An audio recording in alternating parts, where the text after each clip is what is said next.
Dwarka highway પર માર્ગ અકસ્માતની ઘટના બની છે। ખાનગી ટ્રાવેલ્સ અમદાવાદથી મુસાફરોને લઈને દ્વારકા જઈ રહી હતી ત્યારે કુરાંગા પોરબંદર ચોકડી પાસે અચાનક આ બસના ચાલકે સ્ટીયરિંગ પરથી કાબુ ગુમાવ્યો હતો, જેના પગલે બસ રસ્તાની નીચે ઉતરી ગઈ હતી અને પલટી મારી ગઈ હતી। અચાનક બસ પલટી મારવાને કારણે બસમાં સવાર મુસાફરોના જીવ પડીકે બંધાયા હતા અને સમગ્ર હાઈવે પ્રવાસીઓની ચીચિયારીઓથી ગુંજી ઉઠ્યો હતો।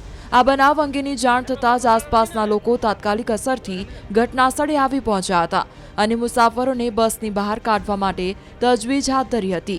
બસ પલટી મારી જવાને પગલે બસમાં સવાર 15 જેટલા મુસાફરોને નાની મોટી ઈજા પહોંચી હતી।